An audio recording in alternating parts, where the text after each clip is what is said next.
the dial. 98.3 FM. Don't touch the dial.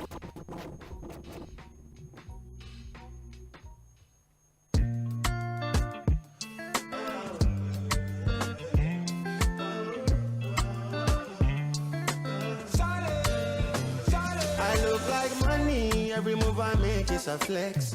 Gucci Ferragamo's freezing on my neck. Don't you really wish that I'm your bestie?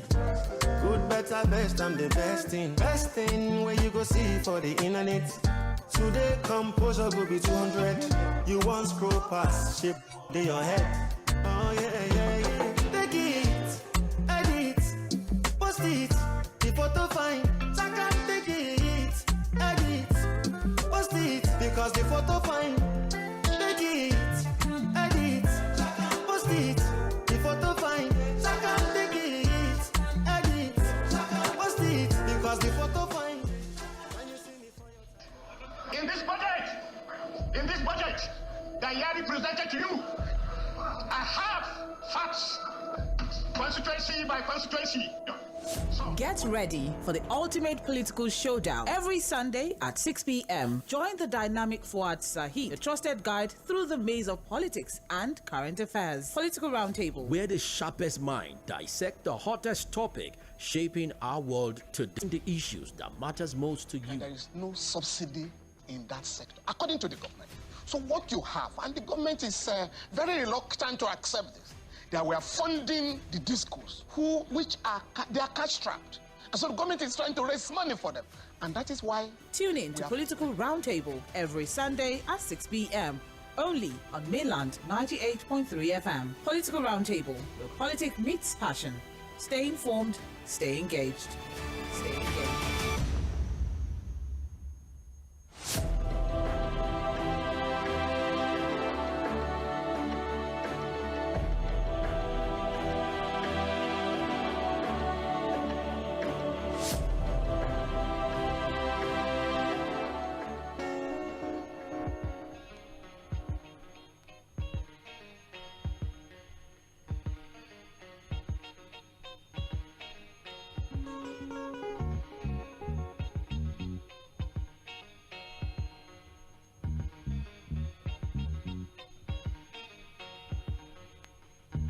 All right, it's time for Political Roundtable, Mainland 98.3 FM. My name is Tᴏɪᴛᴛᴇʀ. This is the show where we look at the major issues in the political space.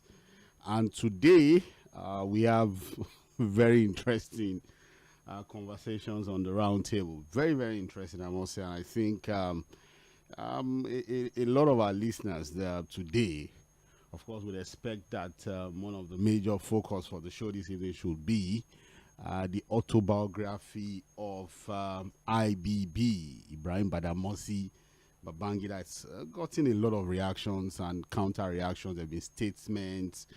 A lot of historians have also had to say a lot of things about what has been put in the book. I'm still reading the book. It's over 400 pages. But I'm sure Nuruddin Barrister Curtis would have done a lot of reading already, or probably review of a lot of the things that have been said in the book. I think we've had a lot of political pundits who have also said a lot of things about what is in that particular book. So it's going to be the first issue for conversation this lovely evening on the roundtable on Mainland 98.3 FM. We look at all the sides to what has been revealed in this book. A lot of Nigerians maybe have awaited the general, on this particular one. They wanted him to explain what happened June 12, the issue of Dele Giwa, for example, the Mama Vatsa coup, the 8 years of his governance, basically, and he has eventually done that, and we've gotten several reactions. Barrister Curtis Adigba is already in the studio. Will helping us to really dissect and review what we witnessed in Abuja at the launch of this particular book, A Journey Through Service. Of course, we will also look at issues that the former head of state had revealed in the book. The story of how Abacha was responsible for the annulment of June 12. how the announcement was made without his knowledge. He said he was on his way to Katsina State when the announcement was made. We need to look at the veracity of those claims as we have it in this autobiography. Also, we're going to be looking at the story of Mama Vatsa. For a lot of people who don't know what we're talking about, you know, this was a military officer who was executed for planning a coup. Incidentally, he was a childhood friend of General Ibrahim Badamasi Babangida. It's also very important that we touch on that particular part of the book. We're also going to look at the Delegiwa story. You know, we have Babangida, of course, saying that, look, he was his good friend. He was his friend, and there was no way he would have been involved in his assassination. He said that, look, the Okuta panel was also an opportunity for people to bring in evidence, really, on whatever they had known about the assassination of Delegiwa, and that he was actually never involved in such a thing. He also talked about the fact that, look, you can't bring a letter bomb and then open up such a thing to easy scrutiny by putting the seal and logo of the presidency. So a lot that we're going to talk about really as to what the former head of state had said in that book. We'll also look at, you know, the entire, you know, presidential library, how about 17 billion naira was raised in just about 3 hours. Statements were made, former presidents, leaders of thought, captains of industry, all gathered in Abuja, and it was some form of festivity, really, that we saw with that particular one. So that's going to be the first conversation on the roundtable this evening. Barrister Curtis Adigba is in the studio, Nurudeen Adegorin in the studio, and then I'm sure we're going to spend some real time, good time, discussing this particular one, because in it we have history, in it we have a lot of things about nation building, really, to talk about as far as the autobiography of former head of state Ibrahim Badamasi Babangida is concerned. So activists have also come out to lampoon him over a series of lies in that memoir, and they've also said that, look, instead of sitting to celebrate him, he should be in jail now. There are people who haven't called for his prosecution. We'll also look at that particular call. There are people who have said that, look, why not move on? These things have happened. It has happened. All we need to do is to reflect on it and find a way to move on with our lives instead of getting bitter over it again or remaining bitter about what had happened in the past. It's just time for us to reflect on what happened in the past, learn from the mistakes of the past, and ensure it doesn't repeat itself. So basically, those are Nigerians who are telling us, let us move forward, forget what has happened in the past. So we also look at that line of thought and ask my analysts what they think about those who think we are just wasting time reflecting on these things. It's time to move on with our lives. We've had democracy now for over 25 years. Why are we still bothered about what happened in 1993? So the first issue for the roundtable, and then we'll come to the issue of local government autonomy. We've seen a lot of back and forth in Osun State, from the governor of the state, Adeleke, you know, saying that, look, these people just want to cause unnecessary trouble in the state. We've seen people who have been killed. About 8 people lost their lives in the last 1 week on this issue of local government or no local government in Osun State. Again, that has come from the judgment of the Court of Appeal in the Akure division. Of course, a lot of back and forth. You've seen the governor saying that, look, there's nothing to that judgment, that given the APC, the local government chairmen that were ousted in the past, to the opportunity to come back. We've also seen the AGF, who has said that, look, whatever the governor is doing by trying to conduct a local government election was illegal. We've also seen the police make statements. The police have said that, look, they were basically working on intelligence. It wasn't safe for the conduct of the elections. But the elections were held yesterday, were conducted yesterday. And the reports we have today is that, look, the PDP won all 30 local governments in Osun State. So we look at the unfolding drama in Osun State as far as the local government election is concerned. And the fact that, look, since the 11th of July 2024, when the Supreme Court gave a judgment that local government allocation should be sent to them directly, it's over 7 to 8 months. That judgment has still not been implemented. So we are also going to look at that. Barrister Curtis Adigba, it's nice to have you in the studio this evening. Thanks for having me. Right, Nurudeen, nice to have you in the studio this evening. Good evening. to our listeners. Joseph Fᴏʟʟᴡ will be on standby to talk to us.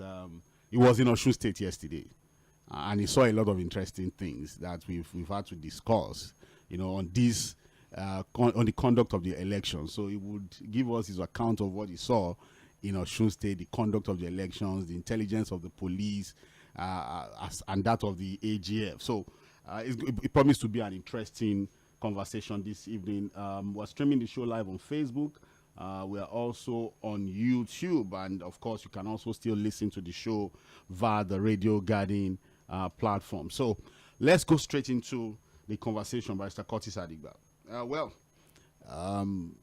IBB, the Maradona himself, as a lot of people like to call him, at some point he was called the evil genius. I think he even referred to himself as the evil genius at some point. Eventually has published an autobiography, and in the book he has revealed a lot of things. A journey, through service is what he calls it, and he has revealed quite a lot of issues. Now let's start with this, by Mr. 괶. We're going to take it one after the other.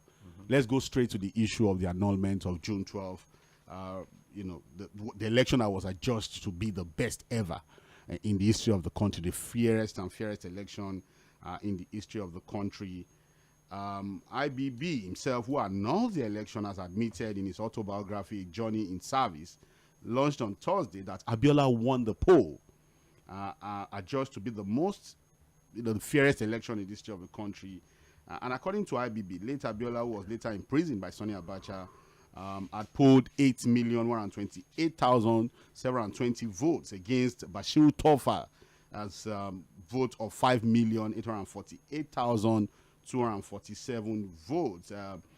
And this is what IBB had put in the book, that look, unfortunately, the forces gathered against him after the June 12 election were so formidable that he was convinced that if Abiola had become president, he would be quickly eliminated. There were people who had gathered. There was a storm over, the announcement of Abiola as president, and look, there was a possibility that, look, Abiola would have been eliminated and he himself could have been killed. So basically what he's saying is that, look, there were forces, and he had mentioned some names. Abacha being the most prominent of the people IBB has mentioned as being the reason why that election was annulled. He also said that, look, when the announcement was made, he was on his way to Katsina State.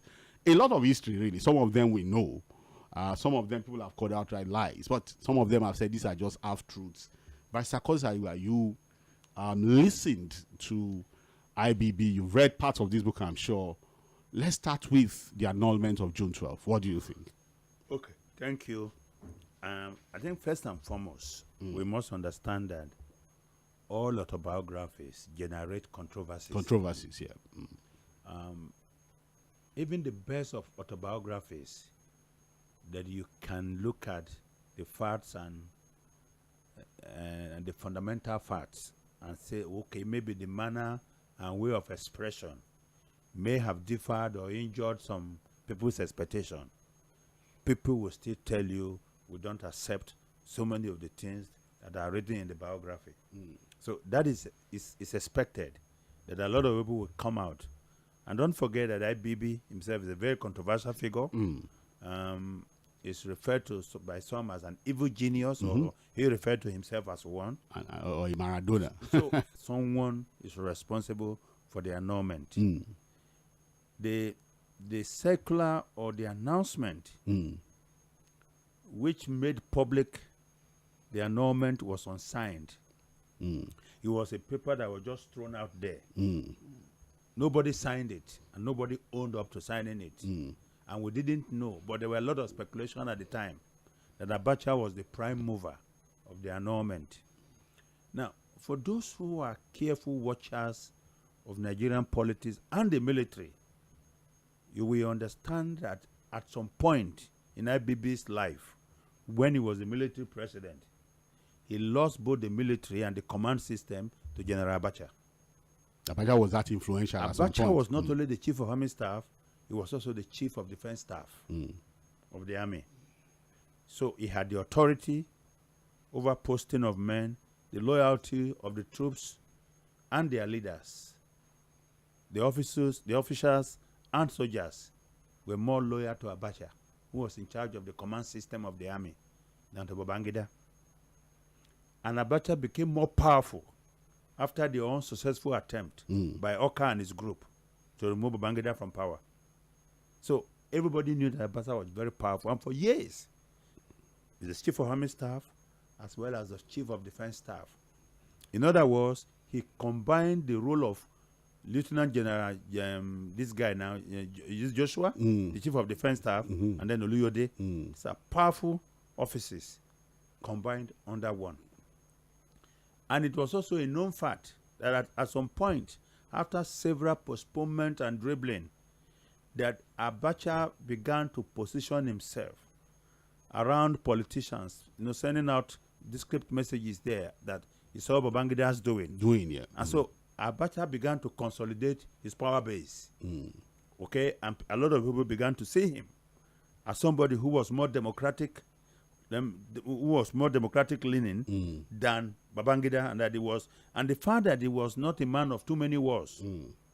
He wasn't as loquacious as IBB. He was a taciturn man, rarely spoke, and when he spoke, he was to speak about specific things. So, to some extent, he endeared himself to the Nigerian public. But we knew that he was the power behind the power under that administration. You understand, Abacha? Chief of Army Staff, Chief of Defense Staff. Okay? Now, there was this story about the day they were going, Babangida was going to be pulled out of the army. That the arrangement that was made was for both Babangida and Abacha to arrive there in their muftis. Babangida arrived in his mufti, but Abacha was in his service uniform. And so Babangida was pulled out and Abacha remained. And when that story emerged, Babangida offered an explanation that he needed to keep a senior military officer like Abacha to watch over the transition team, if you recall, because he had to leave power as a result of the ferocious pro-democracy forces that took on the military establishment. So he said he was stepping aside. He said he was stepping aside, but that he left Abacha behind to provide a backbone, just like a strong spine for the transition government of Shonekan. But we know that in reality, Abacha never respected Shonekan, and Abacha never took instruction from him. In fact, all the meetings he called, Abacha did not attend any one of them until he took over the government. So, Babangida, because all this while he had kept quiet, again he said he took responsibility for everything that happened under him, because he was the commander-in-chief. But at some point, he stopped being the commander-in-chief. Yeah. And what happened was, when he was pulled out of the army, and Abacha was there as chief of defense staff and still chief of army staff, and the minister of defense, he had the portfolio of minister of defense under Shonekan. So he was in total control of the military, Abdul Mominu, and a few of the young boys then to work that most of us didn't know. And if you recall again, shortly after Abacha took over power, MK Abiola had gone to see him. It was supposed to be a private meeting, as we were told. I think, but he ambushed him. We saw the picture of the current president too, in that particular meeting. Yes, he ambushed him. And when Abiola came out from there, he made a statement that was very powerful. Asked why he decided to go and see Abacha, in spite of the fact that Abacha was unwilling to hand over to him. He said, look, we had an arrangement that he would take over, and then he would call me and transmit power to me. And so when you went there and he backed out, why did you continue? He said, well, if a rape is inevitable, the woman has to pretend that she's enjoying it. Or else you get killed. Otherwise, she will get killed. So it's interesting, but unfortunately, it's interesting that Babangida is now telling Nigerians that Abacha was the prime mover of the annulment. It's also conceding to the fact that we already know that Abiola won the election. Even though the results were stopped at some point, but already the results had been collated. And INEC had taken hold of the entire results. So it was they just stopped Professor Humphrey Nwosu from going ahead to do the announcement. But we knew he won the election. And like he said, fittingly, former President Muhammadu Buhari recognized his victory and has now declared, I think, is it the day he died or no, June 12th when he was 12, elected? yes, Democracy Day. As the true democracy day in Nigeria, which is an honor as far as I'm concerned. But of course, I need to take you up on two issues you've raised. Number one, the fact that look, in a military setting, you could have the head of state lose power in that manner to, General Abacha, who are becoming the chief of defense staff, chief of army staff. There are people who had said that, look, IBB was such an intelligent officer that if he was going to get Abacha out of the army, he would have been able to do it. He couldn't. Look, there are people who think that, IBB, there was the Oka coup, there was the Mamamvatsa coup, which, of course, a lot of people have said that there were reports that it was Abacha that even ensured that the coup did not overthrow his government. But he said so in his book, too. In his book. He said Abacha was coordinating everything after him and his family had been moved to a secure location. Now, this is what some people are saying, that, look, this is just a tactics to deflect on what really happened. That, look, IBB at that point was not really ready to hand over. And Abacha was just somebody who wanted to take advantage of what was just like somebody who was dribbling. And then you have somebody on the sidelines to take the ball away from him.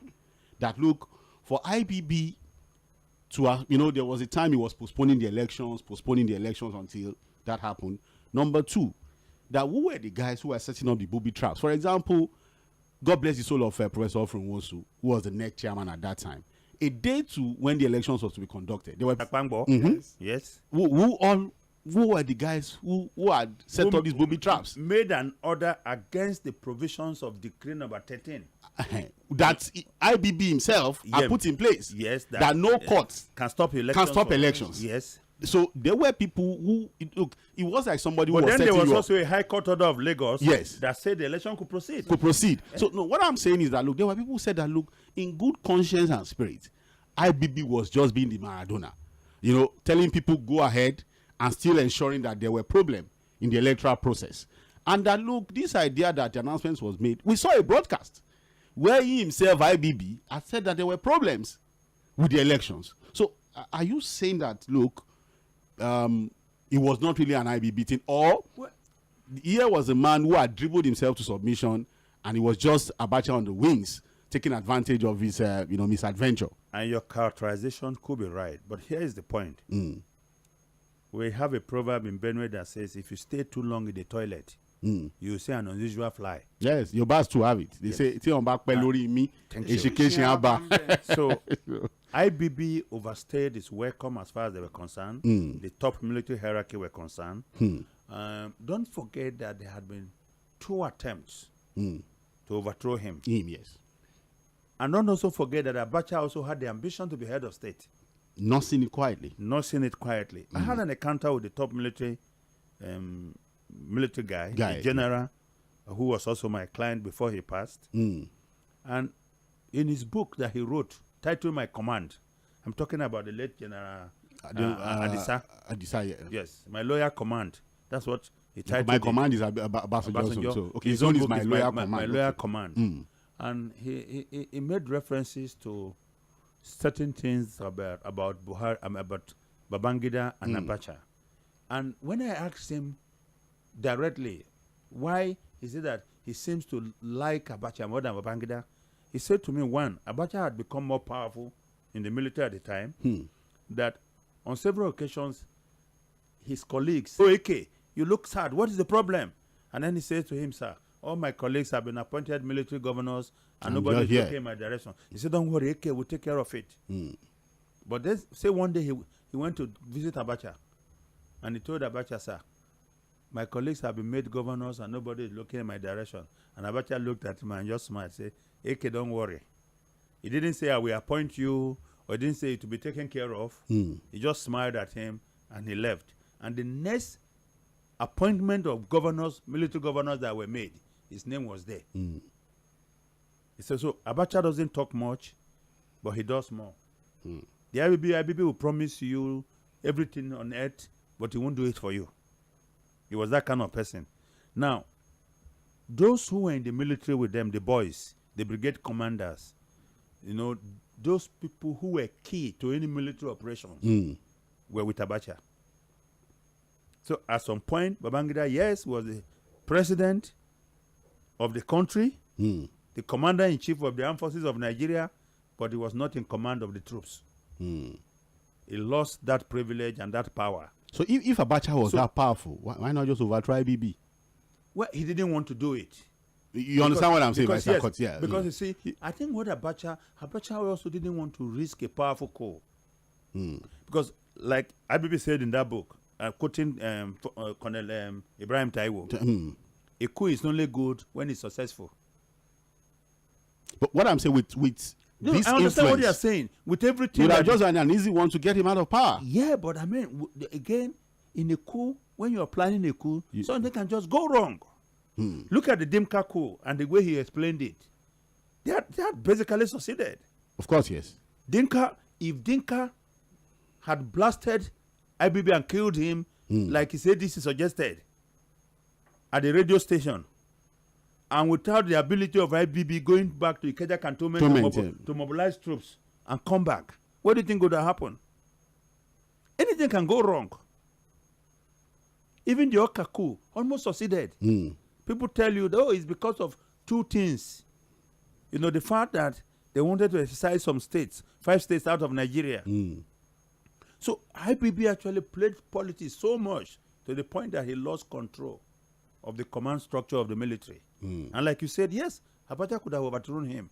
But I think Abacha opted for a lesser risk in the sense that, okay, if we have an interim government that is going to be manned by a civilian. So be so easy to just push him. It's so easy. I mean, and that's what they did. They just went to him with the letter and asked him to sign and resign.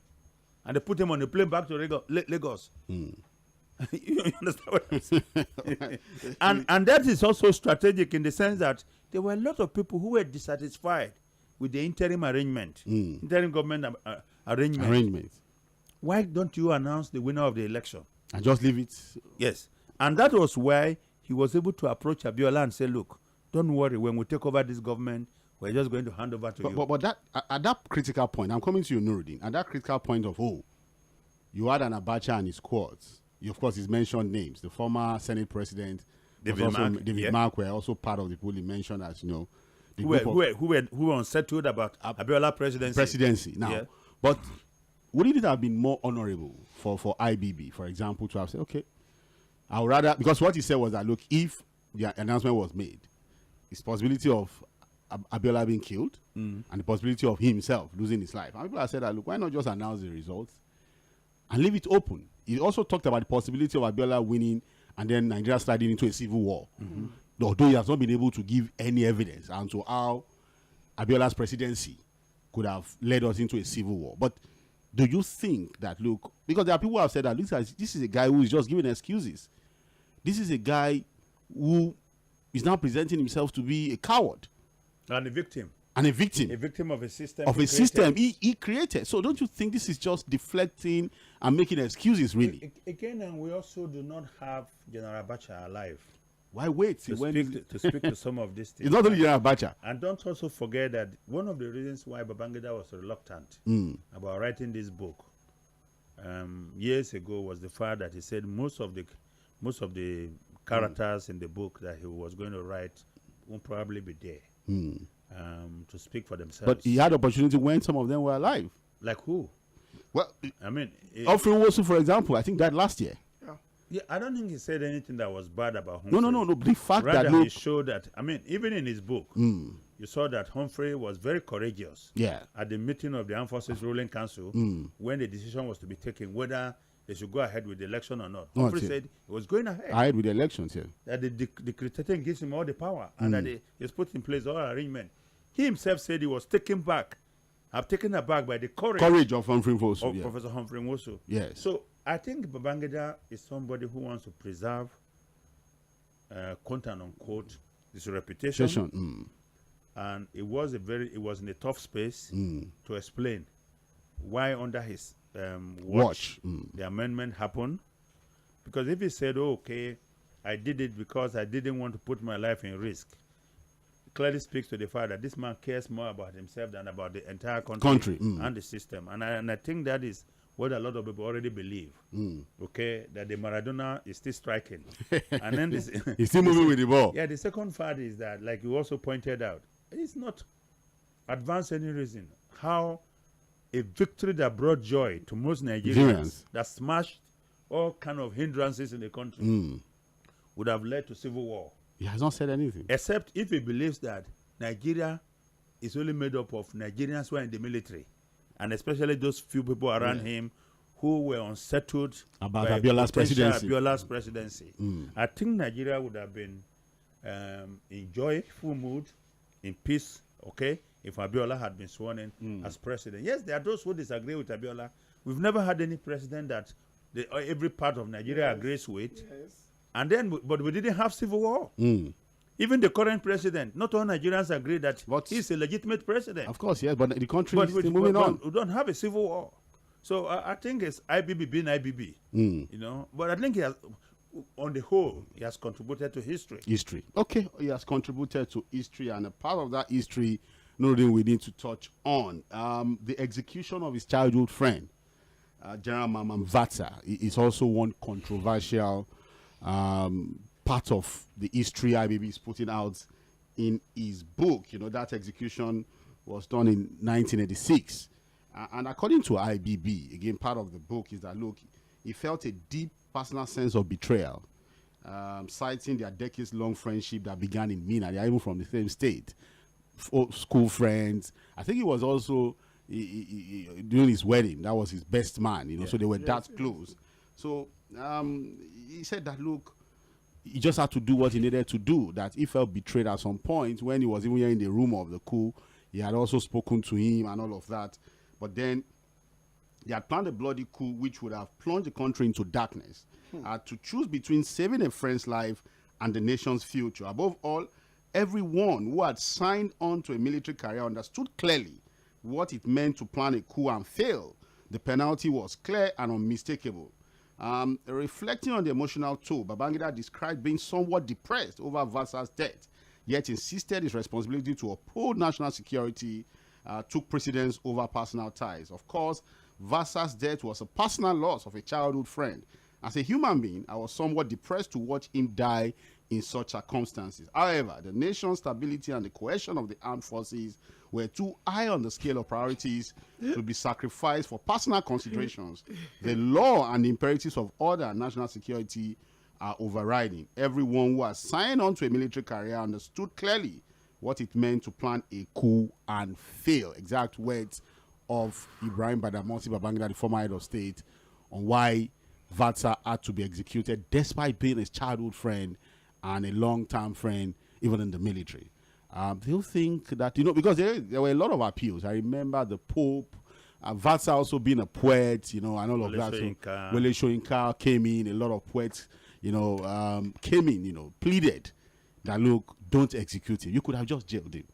But he said, look, at that time, Vatsa needed to go. There are people who have said that, look, Vatsa's death was also some form of, how do I put it now, that, look, there was some, maybe they had some animosity, you know, the people who pretend to be friends, but in their minds, there were other things running through. Do you think that, look, it was just the rule of the military? You plan a coup that fails, you have to die, like IBB is saying here.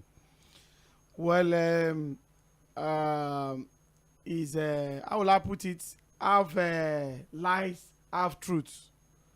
Do you know that Diego Armando Maradona, the Egyptian, the Argentine magician, is late now.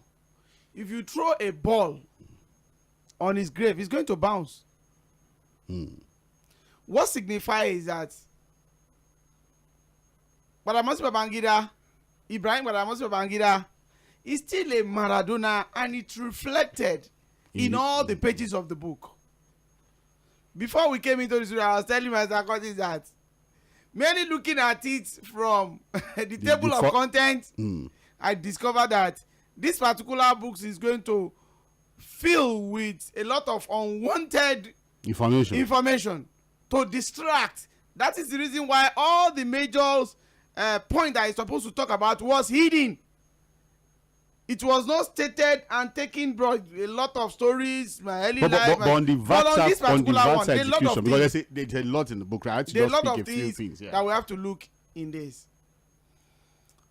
If you are a friend from childhood, you You attended the same primary, secondary school. You have a lot of relationship. 3 things will have happened. 1,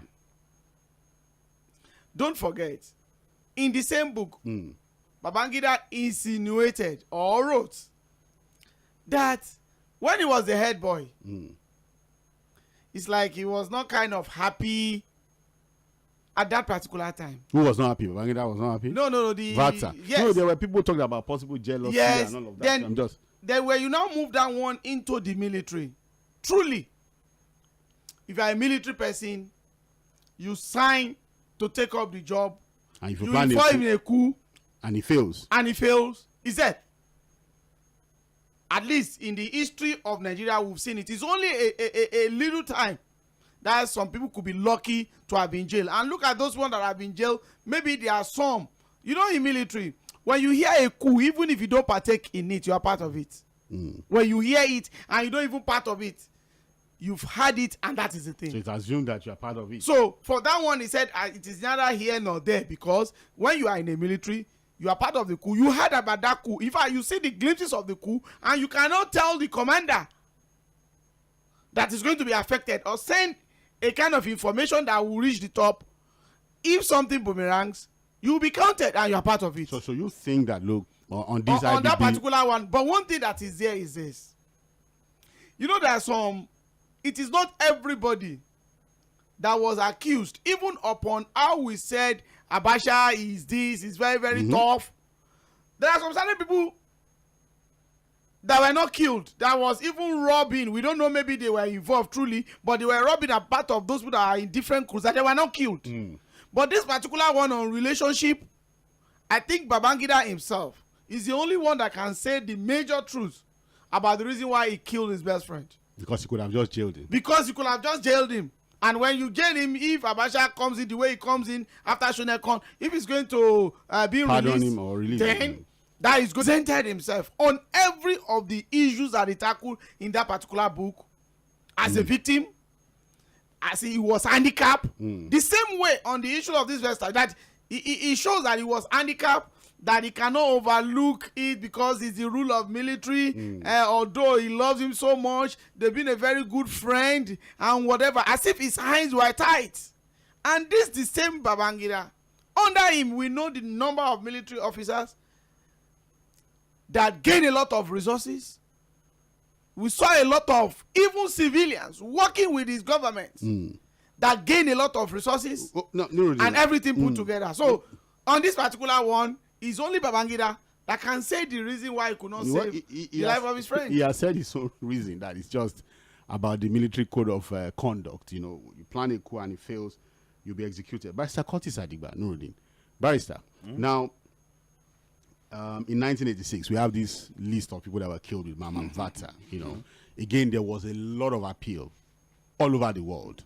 I remember the Pope. I think the Pope also had to appeal because of Vata's literary, impact. He was a poet. He was a writer.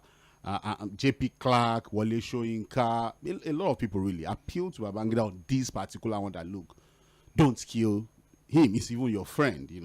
And I remember that, look, apart from Mama Vata, you also had Lieutenant Colonel Mike Yoche from Benue State that was also executed. So Benue, yeah. Personally, I know him. Yeah, Lieutenant Colonel Chris Oche was also executed. Lieutenant Colonel Musa Bitiyong from Kaduna State. Wing Commander Adamu Sakaba from Sokoto State. Navy Commander Achukwu Ogwiji from Benue State, also from Benue State. So, Navy Commander Achukwu Ogwiji from Benue State. Squadron Leader Martin Luther from Lagos. Major General David Banidele from Ondo State and Squadron Leader A. Ahura, also from Benue State. A lot of Benue people, middle belt soldiers, fantastic soldiers at that time, lost their life. Do you think it was just a matter of, look, you're my friend, you've organized a coup, it has failed, you just have to fix the music? Yeah, I think it's deeper than that. But let me, firstly, we're talking about the annulment. The annulment, yeah. Paint was a central command. It's just, that he will support our transition. Indeed, be nice to me. Okay. As I have said elsewhere, he saved my life once. Okay. And also risked his life to ensure that I took over in 1985. I could never forget these details. But it's also correct that he was a complex character. He was capable of bottling up a lot inside him without giving a hint of where he was. And then suddenly the bottle bursts, and we begin to see a different person. I obviously didn't know everything about him. For instance, I was alarmed to discover that he and a handful of others mobilized negative opinion against me within the military, portraying me as the problem. That campaign was geared towards a violent military coup to remove me as president forcefully. So you now know why. So if he had this information about Abacha, and that's what I told you, that he lost the command structure of the army. so there was nothing he could have done. Everything is under him. Everything is under Abacha. Because he even talked about the fact that Abiola, he had made several attempts to speak with Abiola. In one of the private meetings that he had with Abiola, Abiola talked about deceitful friends. And what Abiola was simply saying, that Abiola had made new friends then, with Abacha and some other people who now said he should leave the country, but he will be removed, Abiola will be brought back, and all that and all that. So, a lot of things. But look, to your question, I think only Babangida, Mama Mbasa, and all these young people who were assassinated or executed with him probably would know what exactly happened. One of the things that have cracked my mind about for so long, why was it necessary for Babangida to rope in this young middle cadre of the military? Apart from the generals. Chris Oche, Bit Young. These were experts. Chris Oche, for instance, was at the point, I think, the principal staff officer to Chief of General Staff Idiabo. It was that powerful. Some of the people you mentioned, the Wing Commander Shakaba, was one of the best pilots at that time. Combatant position to know if actually there was a coup or there was no coup plot. But if I have to make comments based on what Babangida himself said, it was based more on rumors. He said there were wide rumors that were swirling around, and he couldn't make anything really out of it. Okay, look at even his narration of the Mutalak Mohammed coup that led to the execution of Abdul Karim Zakari, the brother of Victoria Gowon. All that he did was to, according to the story, walk Dimka around the radio station. He probably might not even know what Dimka was going to do with the radio station. So, I think that I am here to see reasons that are convincing that actually there was a coup. Do you understand what I'm saying? Because what he said is that even from their childhood, when they were young people. He was the head boy of a school in Mina. Mama Mbasa was his friend.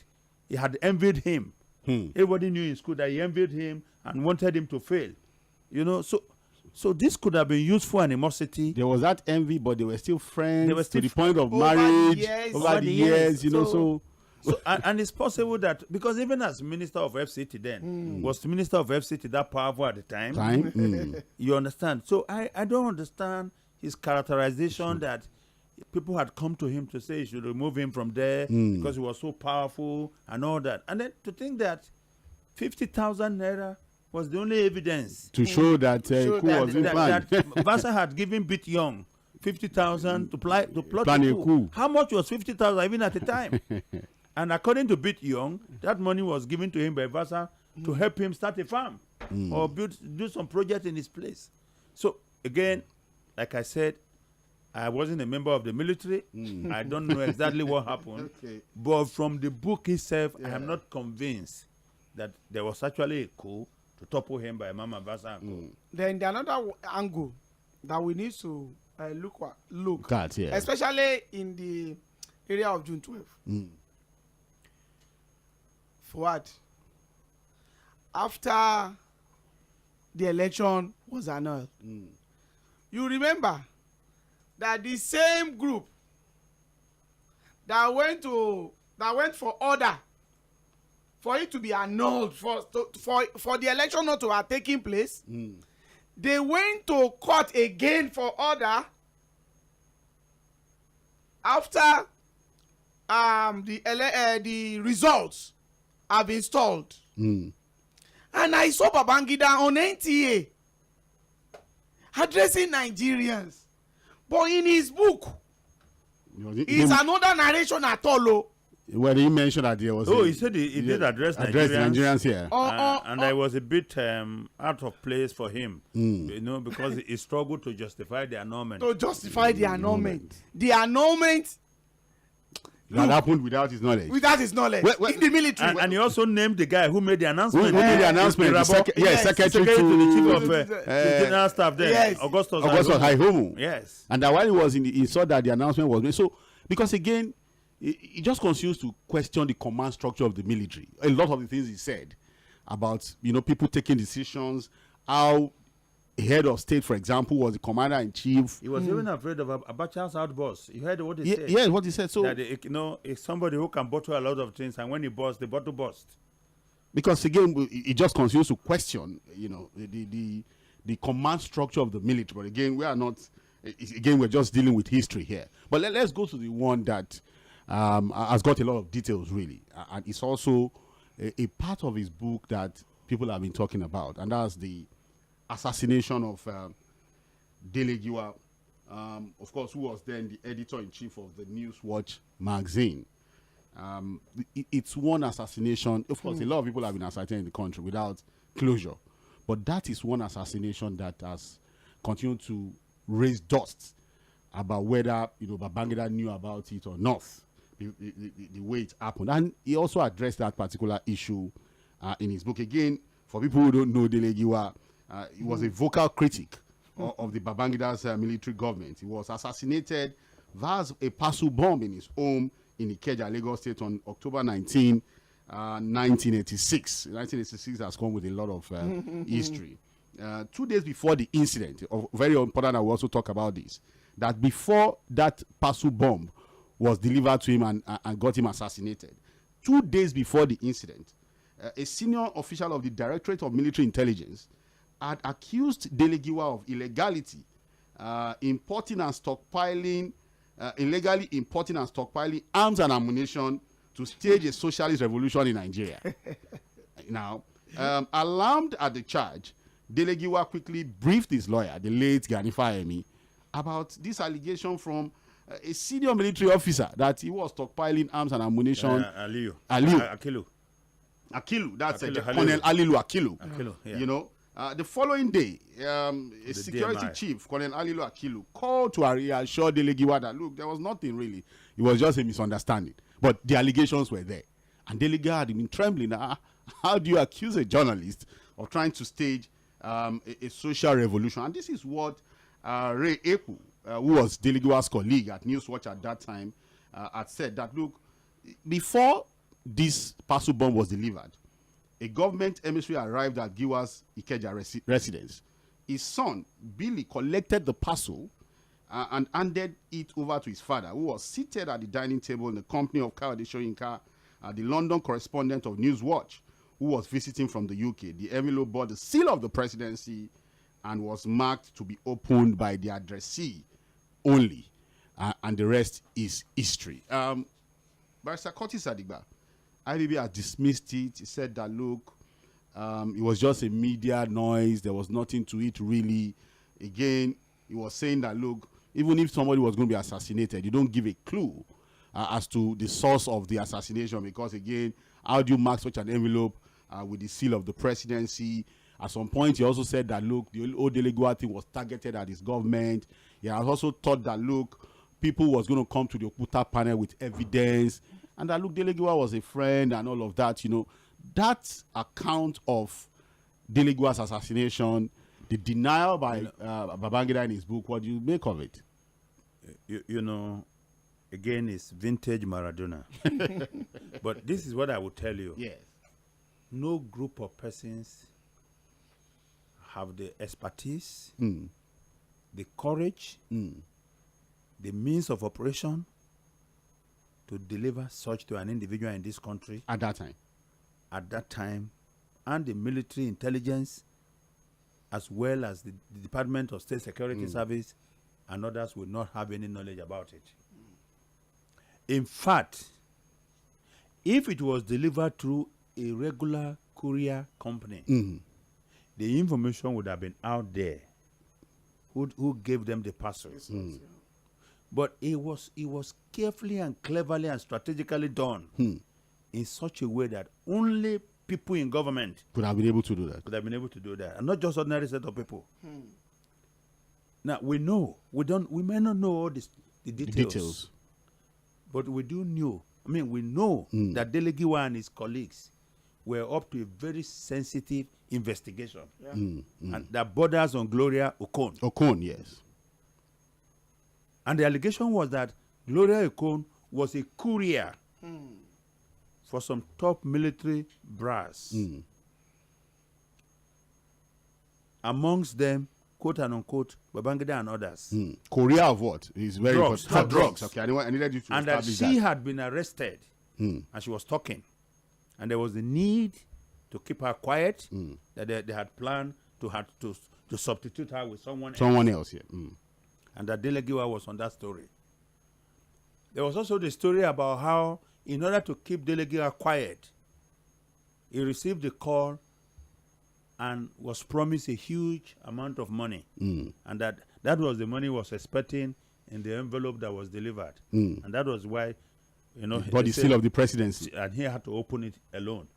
But I mean, they all cried in the night. The child died in the morning. The question is, who accused Delegiwa of importing arms for military insurrection, and for what purpose? So because again, it was the military. It was the military from the ISRK, the director of military intelligence, had accused him a day before that thing happened. And the man reached out to him, Colonel Akilu. So the fact is that the sophistication of that operation points clearly to a higher authority, because you couldn't have done that. You couldn't have succeeded in doing that. Who put the bomb together for them? How many Nigerians could do that?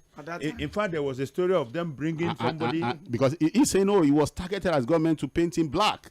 Why? Why would anyone have done that? What was Delegiwa doing to paint the government so black? Other than the fact that, they were the hottest journalists then at that time, and they were sniffing for news all over the place. And government news was going to be the biggest news, obviously. You understand? So why?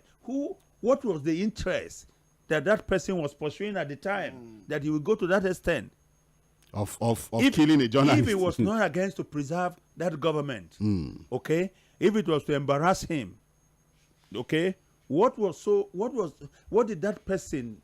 it pursuing that he was going to, and how did he think that would make the government to fail? And then I think you also remember the story of the first chairman of the National Drug Law Enforcement Agency, one Fidelis Oyakhilome, the Commissioner of Police, and how he got enmeshed in that Gloria Okon's story too. So I think that these are very difficult events to explain by the president, and by the former head of state, whoever become the president. And I don't think even that someone in the kindergarten will accept some of these stories that he has given, especially on this Delegiwa issue. Of course, I don't believe them. I believe that this was a targeted assassination from the top hierarchy of the Nigerian intelligence at that time. Yes, it couldn't have been carried out by some roadside people. Look, if it was the roadside people, they would assassinate him on the street. Yes. They would have yes, with guns. But this was a clinical operation. They didn't want to leave anything behind. In fact, we were told that the first responders, in quote, were also planted by the people who sent him the bomb. And they carted away some of the things that they felt were incriminatory. Yes. The evidence are on ground. Again, like I said, Babangida will not always tell the truth, because sometimes to tell the truth will hurt you. But he's got to find a story to tell, to rationalize what happened. But these stories are not tenable. And this is what we are saying. No, before I come to you, because we're not going to talk about the other things that happened at the book launch, the presidential library, the way the monies were coming, some of the things that was said at the book launch. But it's very important that I read this. One of our respected senior journalists, Richard Akinola, had written this on his Facebook page, and I find it very interesting. I think it buttresses whatever Barrister Curtis has just said on this particular matter. And he has said that, look, and I can understand the denial of General Ibrahim Babangida on his innocence over the murder of Delegiwa. It is expected. Have you seen an armed robbery suspect charged to court, pleading guilty in court? It's a matter of self-preservation. even Major Gideon Oka, who announced on radio the ouster of Babangida in the abortive coup of April 22, 1990, pleaded not guilty before the military tribunal. So Babangida's denial of his government's involvement in the murder is understandable. However, in doing that, he doesn't have that latitude of revisionism by deliberately misrepresenting facts. I make references to two of such. In his book, General Ibrahim Babangida made two major false assertions regarding the letter bomb murder of Delegiwa, founding editor-in-chief of Newswatch magazine. It's either those who wrote the book for him didn't have the facts, or that IBB was just being mischievous.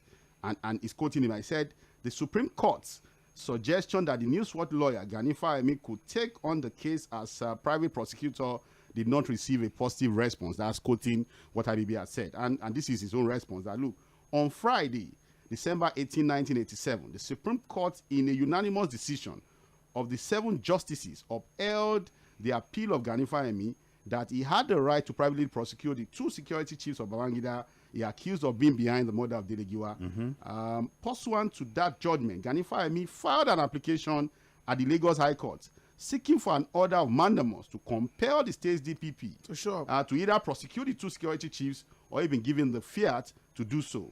The matter was assigned to Justice Olushola Thomas, who on Thursday, January 21, 1988, made the following order.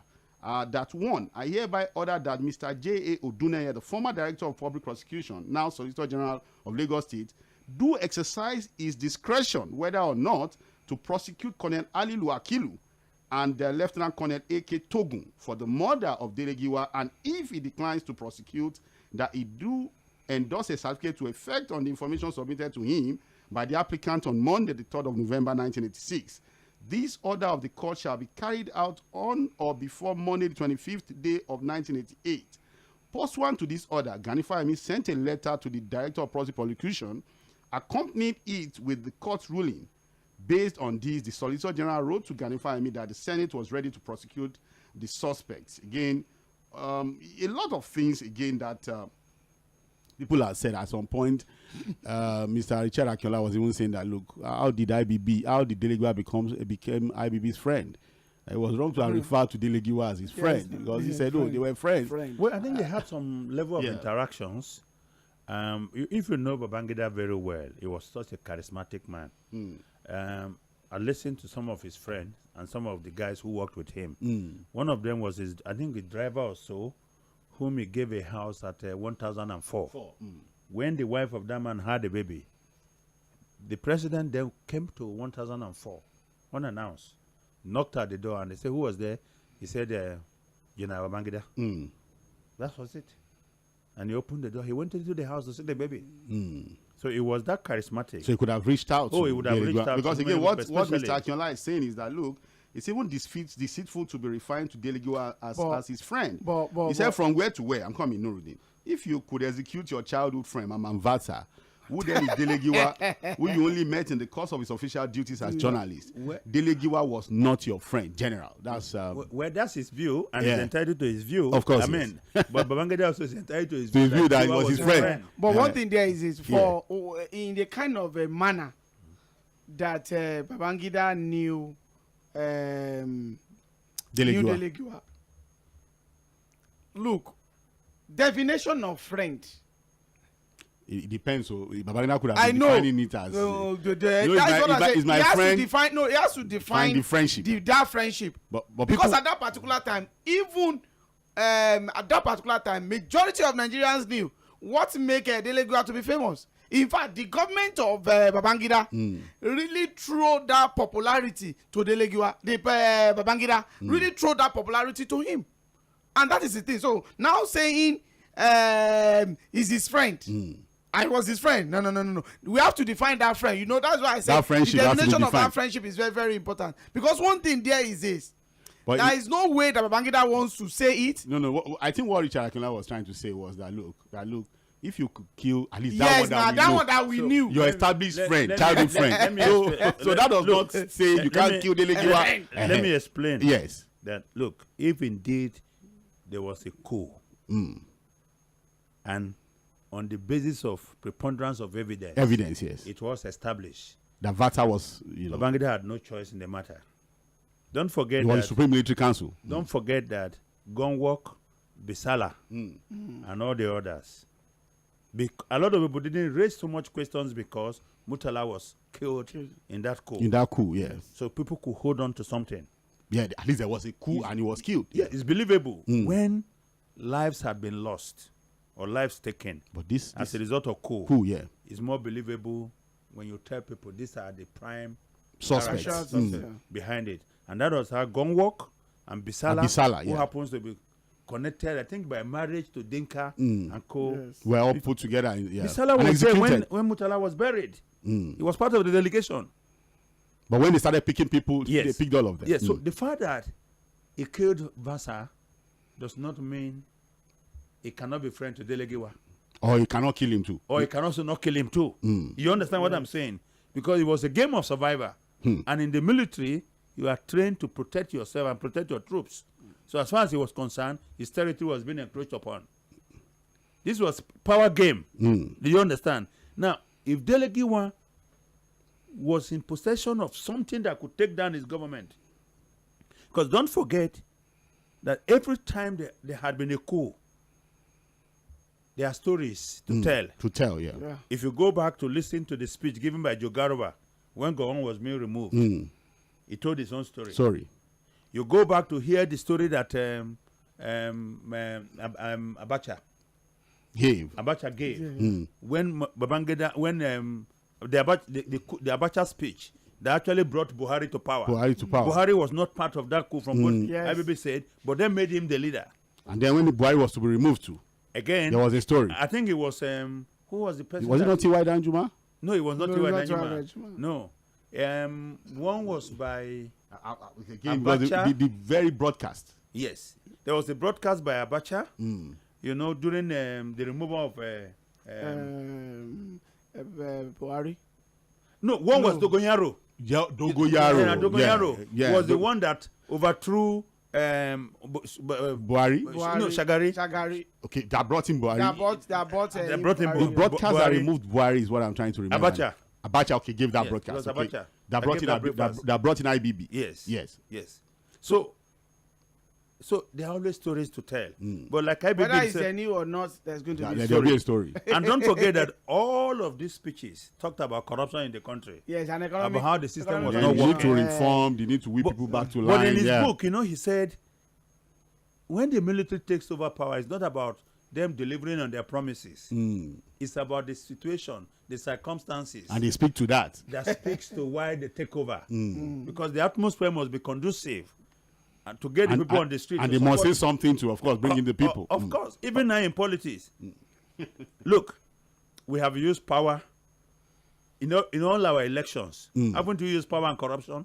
As campaign infrastructure. As campaign promises. We'll fix power, we'll fix corruption. Tell you, in 2027, that same thing will happen. Even the current president will still talk about power, about infrastructure, about the need to keep the country safe. Say it again. Well, it's a political roundtable, mainline 98.3 FM. Now, before we move, because again, I said that we're going to spend a lot of time really dissecting this particular book, a lot of interesting conversations. But on that day, let's now leave what was said, whether it was a lie or not, whether it was true. We saw things, and we saw statements. The former Vice President, Yᴏᴜᴛᴜ was the reviewer of the book, and we saw a lot of sarcasm. There are people who have said that it should not have been there. I've seen people who have said, I'm going to get there. And then, of course, we saw a lot of laughs and jeer. You know, every statement came with claps, with laughs, and people were like, it was supposed to be a day of sober reflection. The fact that, look... Sober over what? The reflection of what had happened to Abiola and the people that lost their lives afterwards. Who cares? We're going to get there. That, look, it was supposed to be a day when the Democrats who hailed Abiola urged him on, who also said they fought for the restoration of democracy in 1999, who had also lost comrades. They've lost people. They lost friends. Fᴏʟʟᴏᴡ, Kudirat Abiola. And that, look, there was nothing to laugh about, really. It was a day to probably reflect negatively or positively, depends on the way you want to define it, on what this man was putting in his book. But instead, and at some point, as they were talking about him, they were even praising what he had done. He's done a lot for the country. And then to cap it all, the presidential library was unveiled and launched. And then the money started coming in. I think one of the men who spoke at that event that caught my attention was the billionaire Eze, who had said that, look, there's no enemies in Nigeria. That Babangida has no enemies in Nigeria. He was a friend of everybody. So why focus on that? I'm coming, he made sir. that to Eze who he is. I'm coming, sir. Now look, this is a man that made all of us here. He made me. He gave me the contacts of all the governors. I moved around the country. And of course, to now confirm that he had a check in his hands, 500 million naira as donation to the presidential library. Of course, Dangote was the biggest boy in the room. And of course, he did 8 billion. He said 2 billion every year. And if the old project does not end in 4 years, I'll do another 2 billion every year. Rabiu, the Bua man, did 5 billion. And then in 3 hours or so, 17 billion have been contributed.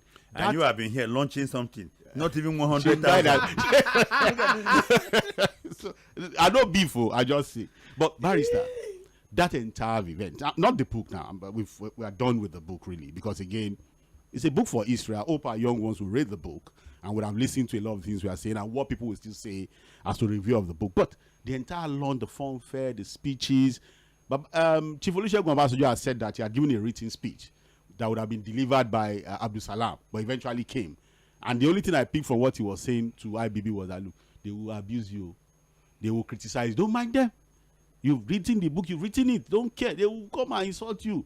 That was a summary for me. But, let's talk about it. That entire event. So what happened? What are your thoughts? So I wrote something yesterday that only Babangida can bring together the movers and shakers of the Nigerian society. The way he did. Even when he himself cannot move or shake anything right now. But he brought in the movers and shakers of the country. Of the society. And that is because Babangida, in power or out of power, is a political octopus with tentacles spread. Is everything to everybody. The man that was afraid of Abacha. He said, no, he wasn't afraid. But he said he was ambivalent about taking on him. Okay, so that we don't go back. Okay, because now, Babangida is someone. People have described him as chameleon, but I think that he has survival instincts and he can blend into any situation. He said in that book, in the prologue, how he had left physical power 30-something years ago, but indeed, he's still in the service of the nation and is involved in every political setup. There's not been any election cycle that those who are interested in power don't go to see him. Don't go to Mina to visit him. Every one of them must go there. Of course. Except Sowore, Sowore. Well, I don't know.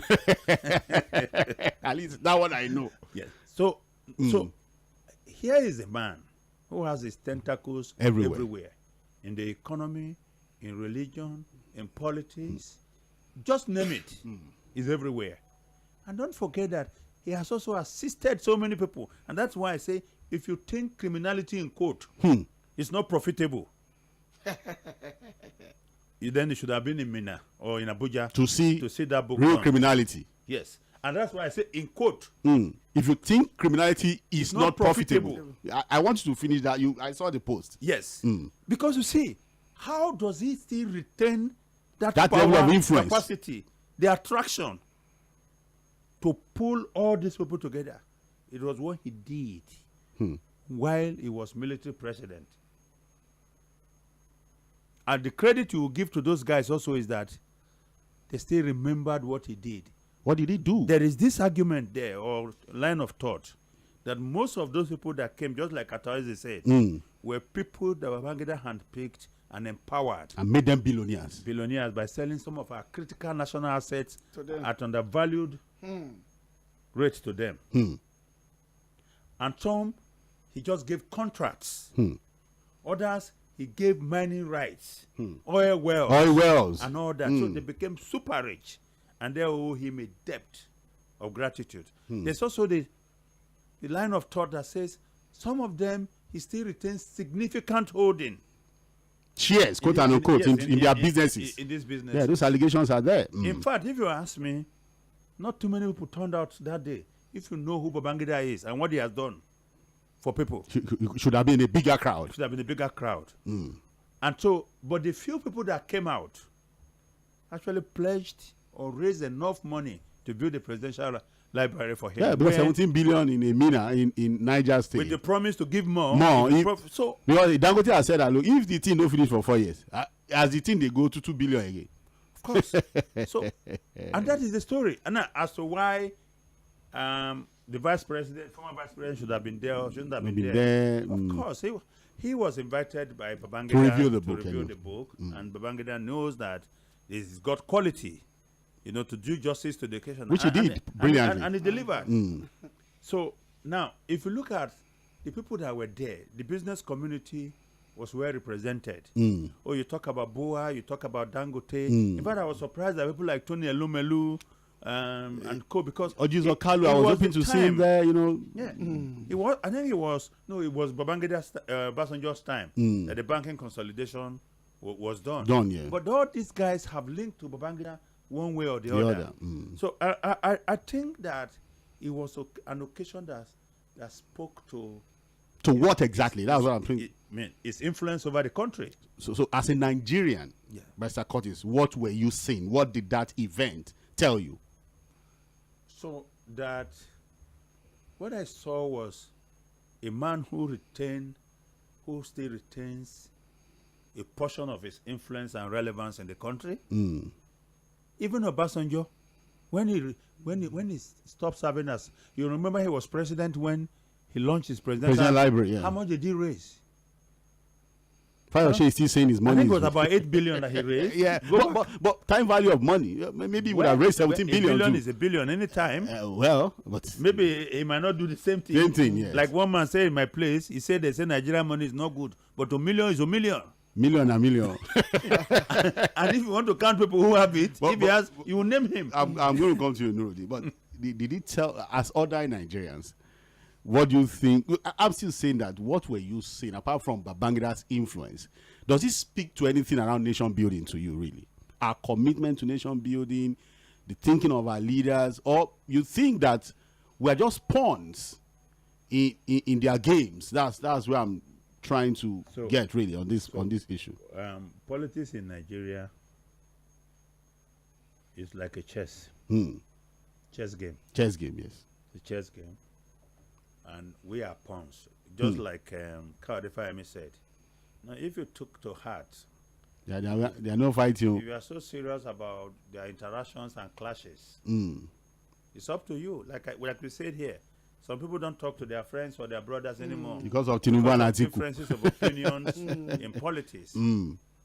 I've said there are two political parties in Nigeria: the rich and the poor. Because we don't have the middle class anymore in Nigeria. That has been wiped out. Yes, the rich and the poor, and the rich knows how to come together better and connect and solve their own problems, because it's a class war. And the poor people are discouraged. They are not focused. They are busy fighting themselves. They are told to go to church and pray. They are fighting themselves. And pray. They are fighting themselves over factions of their oppressors.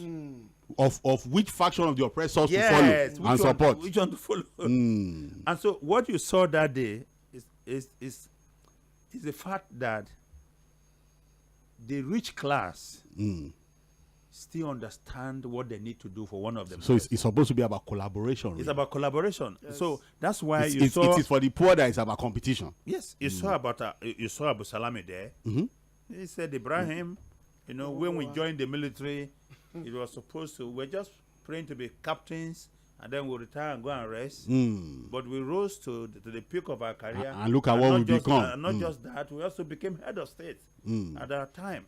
You look at General Obasanjo there, former head of state and president. Yakubu Gowon was there. Don't worry, they can say whatever they like. They will criticize you, but you've written your book. You saw General Gowon there, who became head of state at 32. Of course, who was overthrown, lost his rank. And then IBB also mentioning the fact that, yes, he restored his rank at this time, and then he paid him his full benefits. So they are not as cannibalistic as the poor class who want to feed on themselves because of disagreement. Of which faction to follow. Or which faction to follow. So you saw a man that even though he may not be in power, but he can pull all shakers and all the power brokers. to his event. Nuruddin, as an ordinary Nigerian, because we've had this conversation before coming on air, what did that event tell you?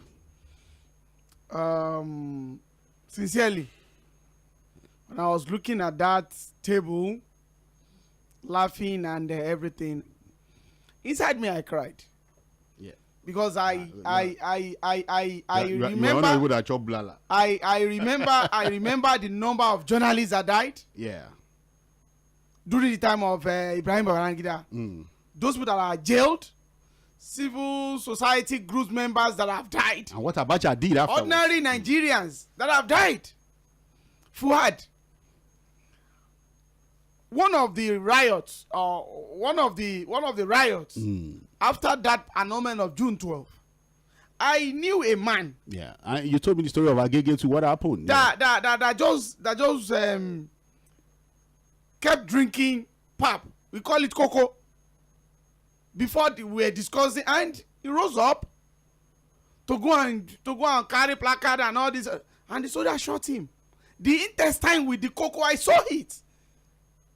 After that particular time in Agege, those people living in Agege would never forget. There are a lot of northerners that were killed at that particular because time. People thought it was because they were tagging it to be an ethnic problem. Yeah. There are a lot of northerners that run into that canal at and they were being attacked. They were being attacked seriously. When I remember that, I remember the number of people that have died, and I look at it. And that was the reason. What came to my mind was that any leader, either military leader, either even come to your burial. The former Vice President Yemi Osinbajo, some of the words he was saying, I was reading it in opposite side, as if he was taunting them. That he was sitting with a tomato, using the one of, I know, but I'm looking there were at messages those words, in it. because there was messages in it. Somebody overthrow one person. This one will have killed one person. You see Babangida sitting down with Olusegun Obasanjo. I think it was only Buhari that missed. No, inside that particular coalition. He sent a message. So, but one thing there is that by the time you look at all of them, these are the people that have ruled Nigeria with force. These are people that have ruled Nigeria with force. How do we want to be counting our president? Why are we counting the head of state? Because they ruled this country by force. They ruled. We didn't voted for them.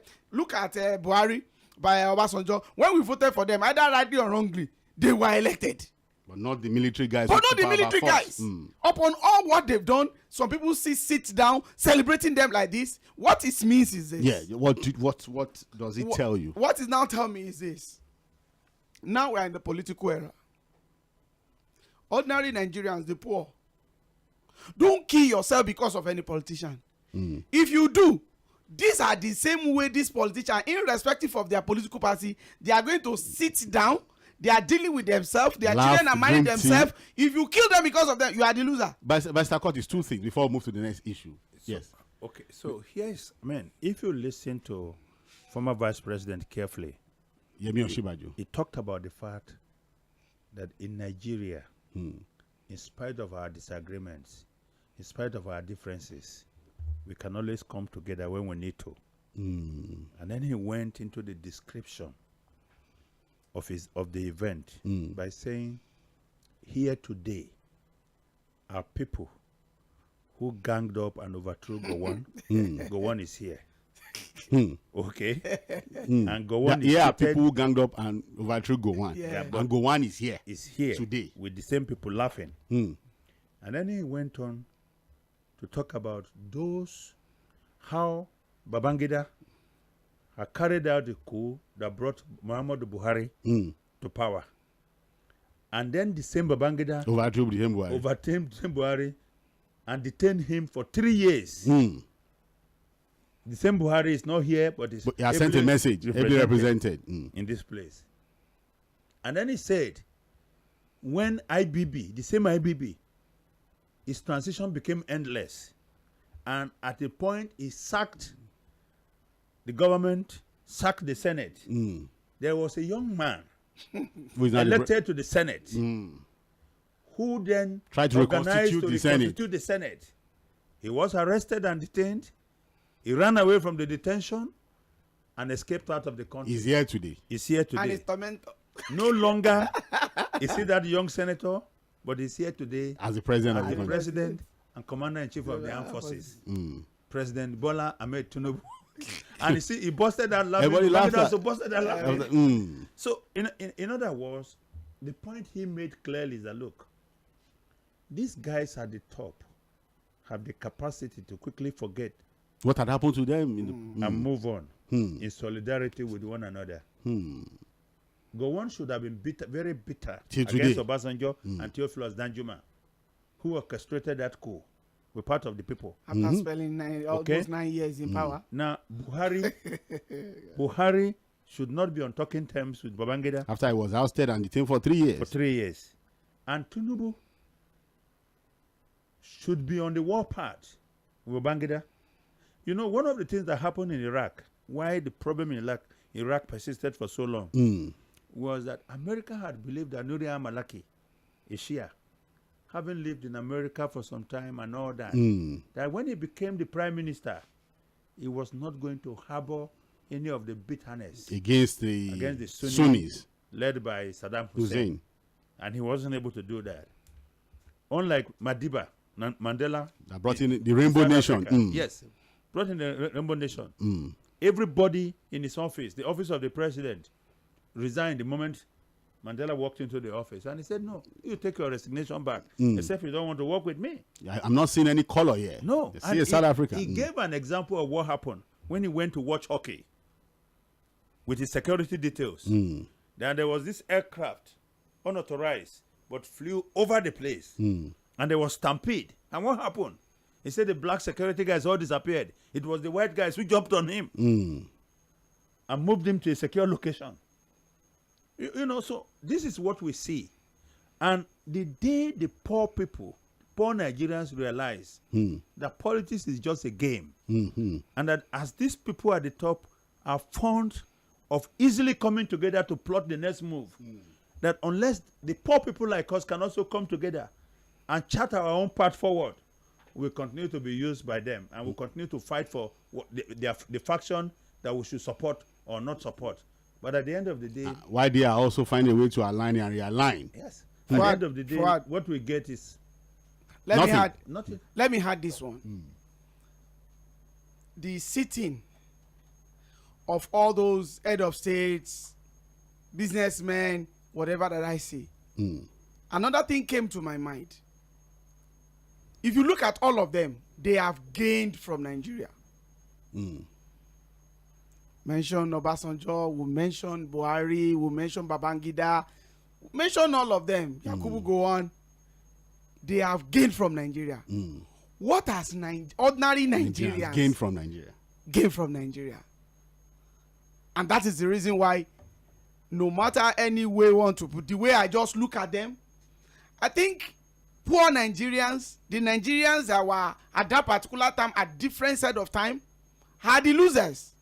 They are the gainers. And that's the reason why they can sit down and celebrate the way they did. Okay, but Mr. Curtis, it probably will be the only issue we're going to discuss today. We'll look at the LG. We'll talk about it at some other time because, again, we need to quickly open the phone lines. Two issues that I want you to also talk about is still on the book. There are people who have said that, look, yes, IBB said, I take responsibility for what happened, especially on the issue of annulment of June 12th. But there was never a part of the book where he apologized to Nigerians. Do you think we deserve an apology? What do you mean an apology now? It says For the lives lost, It said that for the trauma it puts Nigerians, without the annulment, there would not have been an Abacha.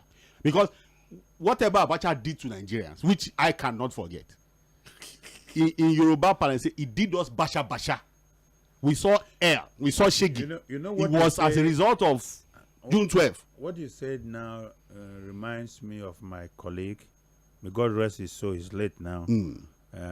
Abdul Hakim, we called him Prof.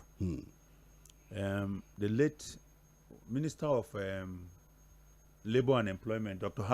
Professor Hassan Lawa.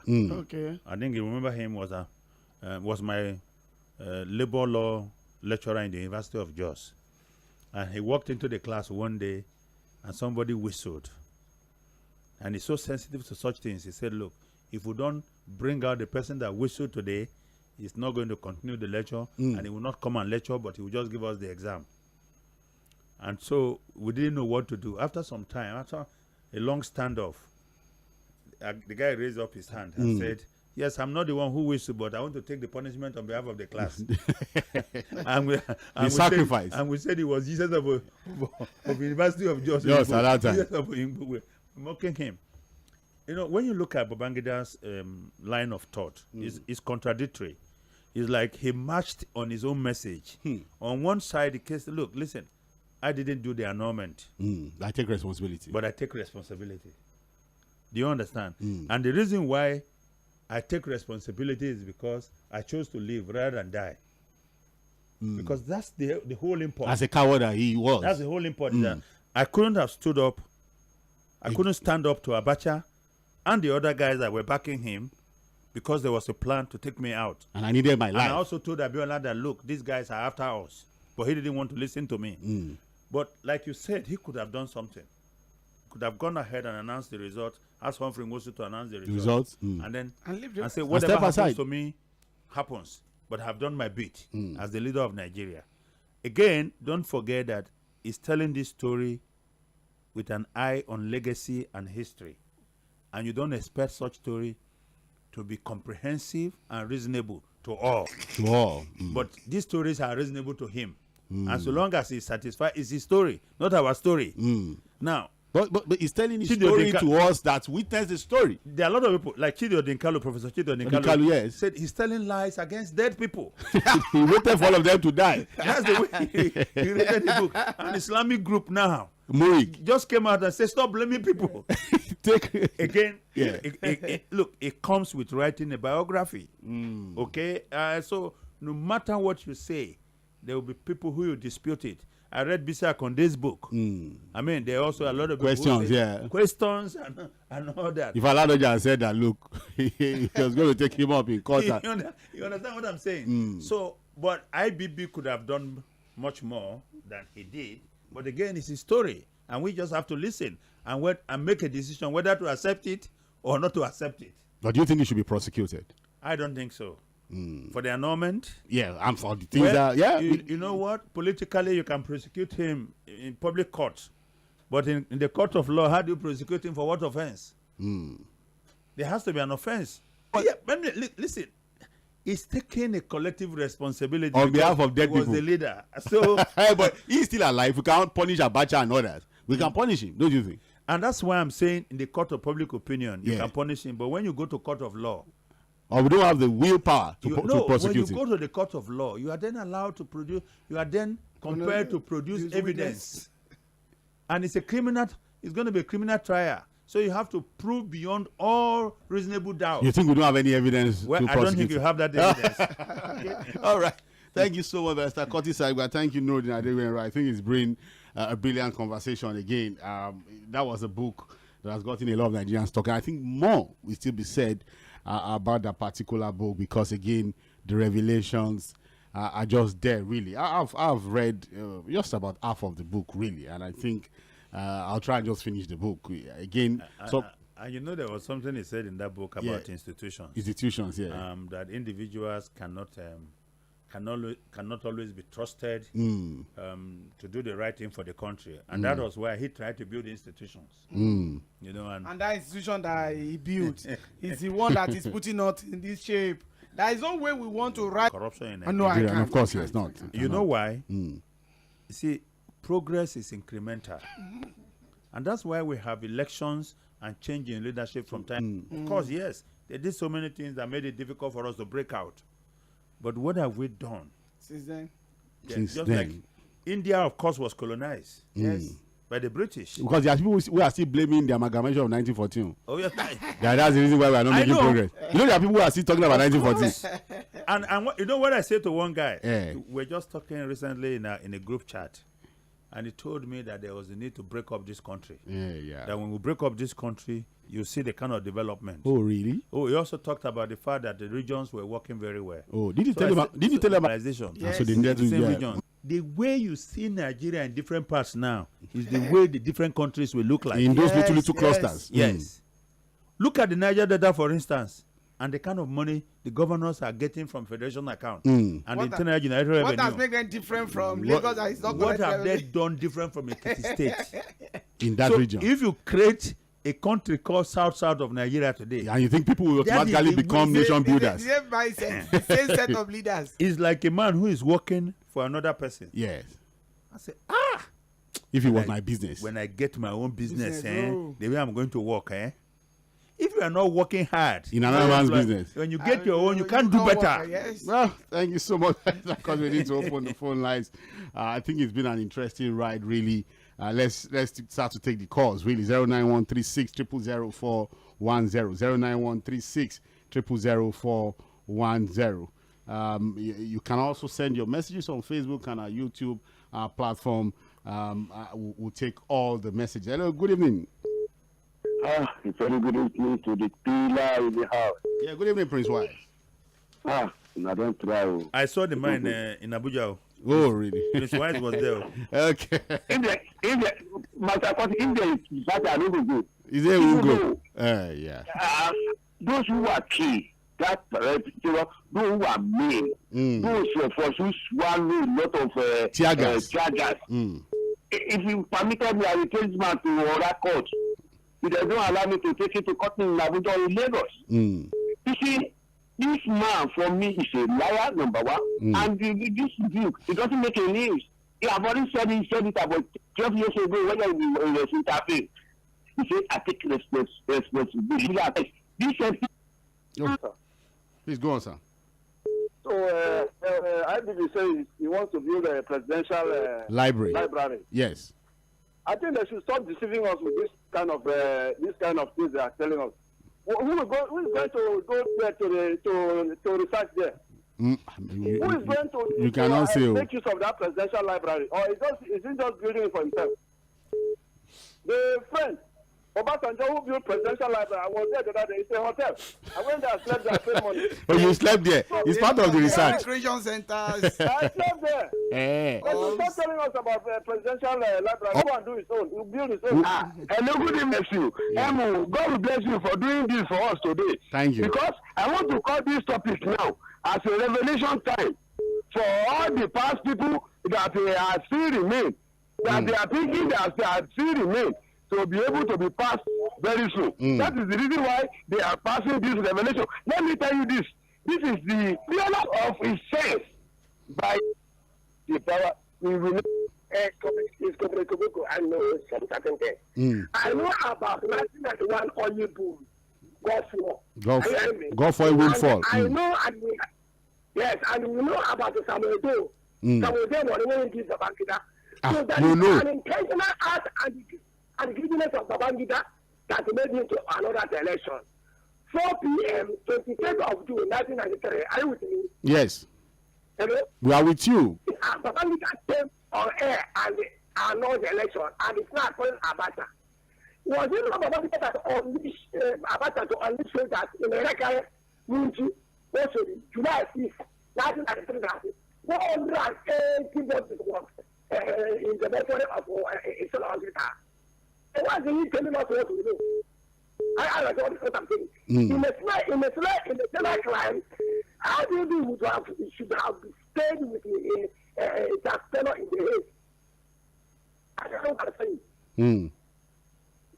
So that is an intentional act, and he's not telling us lie that he don't know anything about my job, my duty. Hello? Okay, sir. Yeah, good evening. Your mind is not that I'm calling from Suzeri. Yeah, Mr. Laotafi, good evening. Thank you, sir. You see what I want to tell you people? Anyway, I thank God for my Almighty Allah. For you people like this, educating us. In Lagos flanks, when you say one right, or not, because you want to and I'm the lie. If I cannot judge anybody for any reason, just because you want like Organo will say, one just die for nothing, and they continue their life. Although they say they're loser, because all these things they will not take it anywhere. They can what they enjoy then, they cannot enjoy it now. concern line. They cannot jump up and down as they did before. Thank you, my brother. All right, thank you, Tafik. He said they are also losers. Hello, good evening. Hello, come here, Mr. Fuad. God will bless you. Your mother that named you Fuad. It is a beautiful name. That is why it is easy for people to be calling you Mr. Fuad. This is comedy local again. No, you. I want to talk something to all the Yorubas that like to be betrayed because it is as if betrayal has been the life source of Yorubas. Because if I could check, this is what I mean. Check the foundation of this country. You will see that all the Yorubas have their hands. Land really, because it's really wrong to this is what I mean. classify a rural ethnic group as being problematic. Yes. Me and myself, I'm a Yoruba man in this country. Even the past. Mr. Obi, how are you doing? Doctor, Happy New Year. Happy. It's been a while. Now, Babangida bring you out this evening. Babangida, I think is a blessing. His book is a blessing in disguise. So happy because he vindicated Igbos about the Civil War. Nobody talking about it. Over 3 million people died. We are talking of 1993. For me, this is the most. We should discuss about this and at least let people that Igbos never started this war. It's a very serious topic. Where over 3 million people died. And nobody's talking about it. We're talking of election and what. It's a very important. I'm emotional about it. I know where we have called bad name. You started war. Look at what he said. People that even Igbo people that are commanders that would try to defend Nigeria, and nobody said anything about it. Please let's talk about it.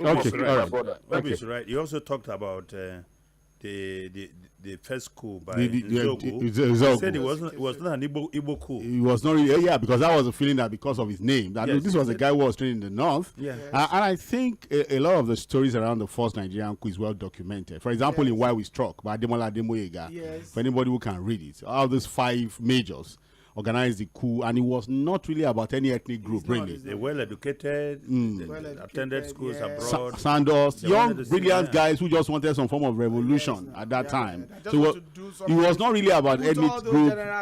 Although, there were a lot of misinformation, I think we need to establish the fact that, look, the coming of Aguiyi Ironsi after the coup. To unify. No. A lot of mistakes were made, really. That now created an impression that it was an ethnic agenda. That history we're still going to talk about, but not for this evening. Thank you so much, Obi. I understand where you're coming from on that particular. Hello, good evening. Yeah, good evening, 3 wise men. Good evening, sir.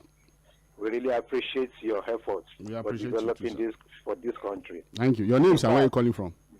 Julius is my name. I'm calling from Shomolui. Please go on, sir. In fact, what I need to analyze here is that the money donated by Dangote, we are the one that is still going to pay for it. Because, yes, through the cement, we are going to buy from the company. Through the sugar, we are going to buy from the company. Good fuel, we are buying from them. We are still going to pay for the money. You see? So we should not think we are free. There's nothing we are gaining from them. They are the one gaining from us. Thank you for analyzing. And you know what he said. I saw someone tweet it out. That just keep an eye on your prices of items from Dangote. No, but we know first time go donate by there's a small shift in prices upwards. No, you are paying for the presidential library. But we didn't tell him to go and donate. 2 billion per year. I remember a friend told me, after when Adenuga's daughter was getting married that time. Yeah. He said, barrister, see, watch now. This will glow something now. The price will go up. Small time they go, they deduct. I beg go, LG Aliko Dangote, please. Me who I not get money inside that book. I will deny you.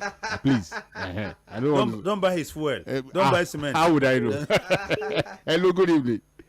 Good evening, Mr. Yeah, good evening. Mr. Bankole from where? Ojo. Okay, please go on, sir. Yeah, my summary of what happened at the Babangida or the Babangida's books is that what the Bible describes that the world loves darkness more than light. And that is the position in which we are in this country. If we critically analyze 8 years of Babangida, and the only thing that can be taken away is businessmen coming around to just surround the man.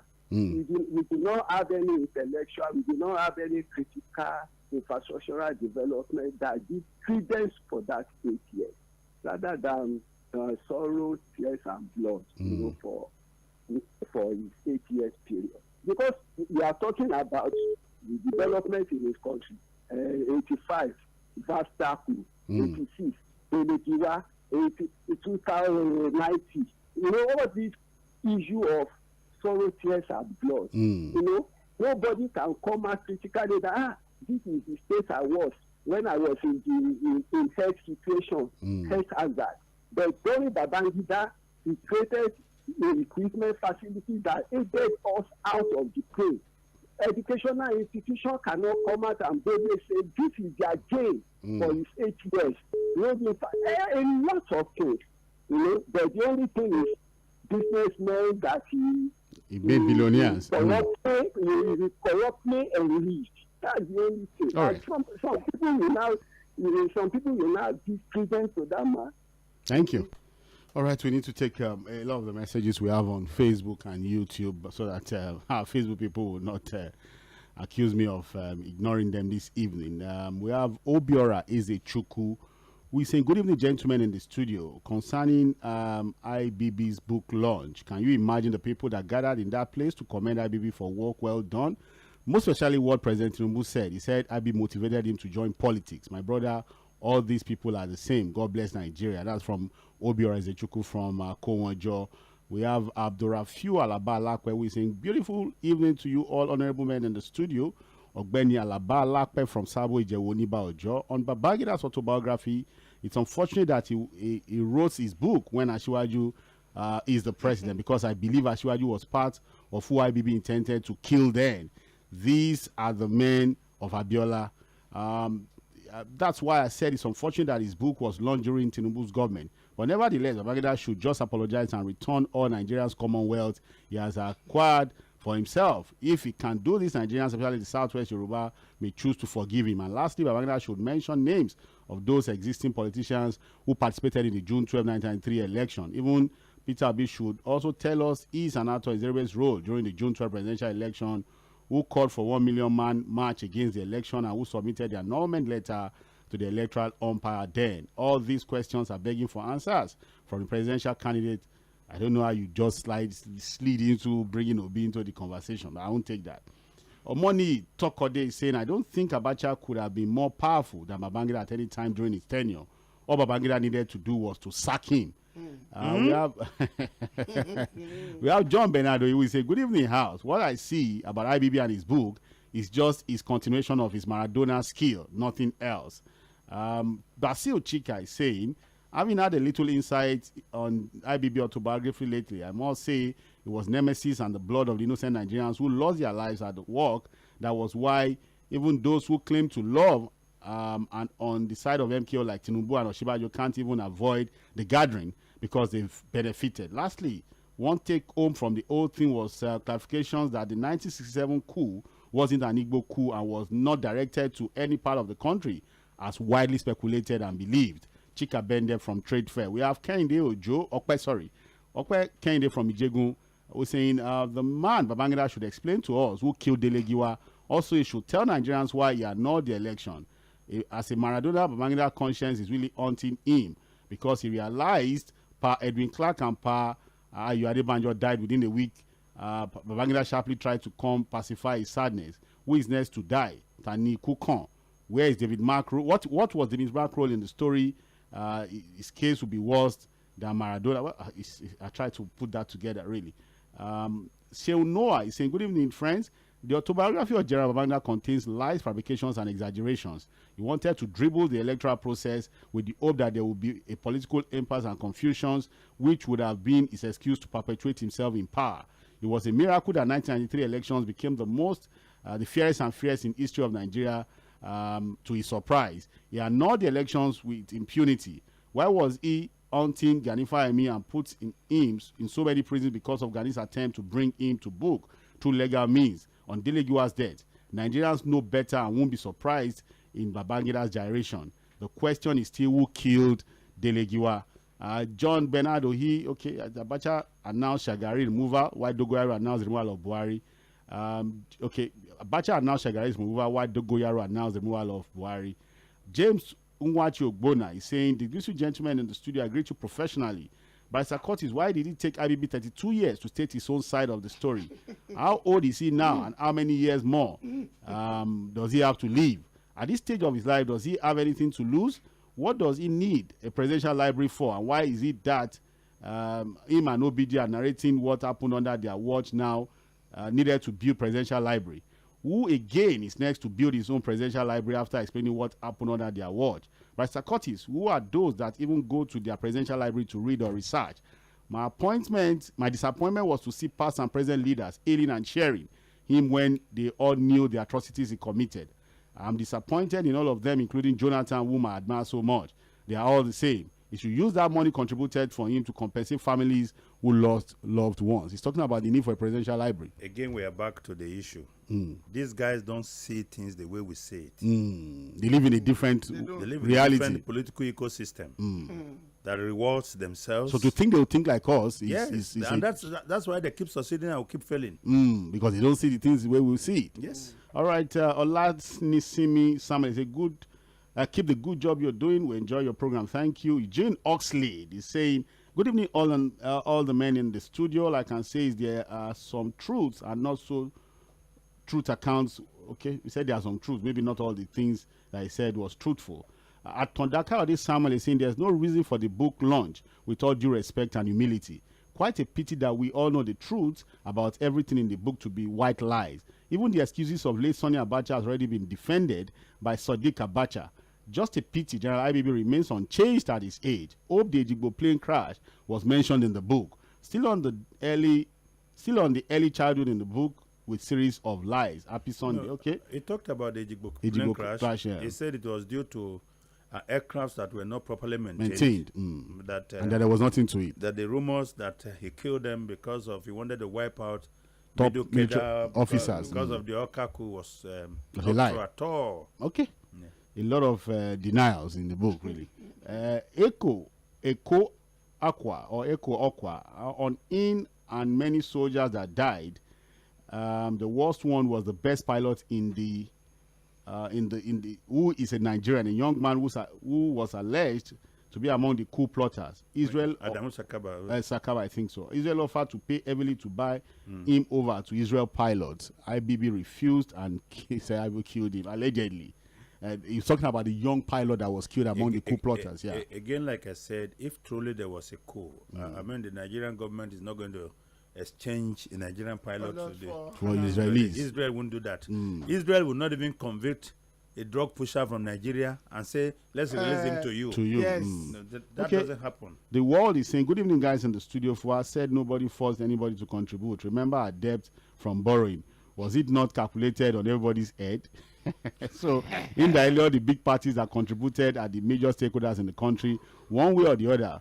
And so we all contributed to the library indirectly, and we shall all pay back one way or the other. I didn't contribute, and they should not make me pay for what I said. That look, these guys will find a way to collect the money from us. They will. They will. That's unfortunate too. When you buy Dangote cement, buy Dangote. That's where 2 billion per year will come from. Yes, when you buy. Maybe it's for business. Is it coming from his farm?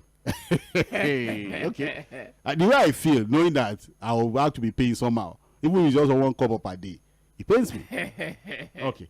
Olaiwola Bib is saying, good evening, gentlemen. IBB can't be the judge by Nigerian. IBB can't be judged by Nigerian government. And then Gege Joshua Kimbami saying, good evening, Mainland FM. This is Gigujua from Ebutebeta.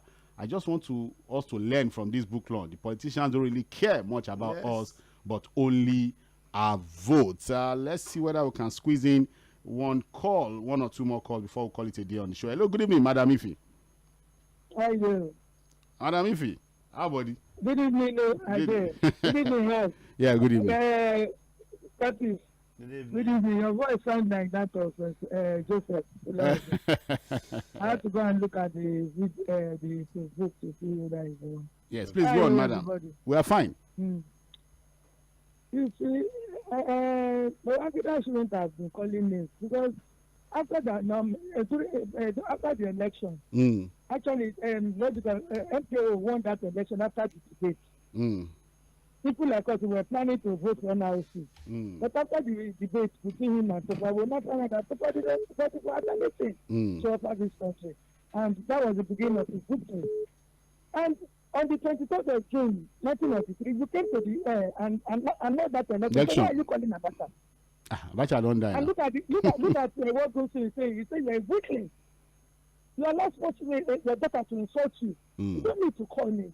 We are not this election. You might not even say, my government are not the election. Not for you to come here and be, wiping out sentiments, calling dead people. Abacha that has died since 1998. 27 years after, you are calling me saying that he's the one that amended the election. Did you put the on your head? So read it. All right. It was Zīɣoᴜᴜ that brought in Abacha. Yeah, it's Zīɣoᴜᴜ that brought in Abacha. Abacha brought in Buhari.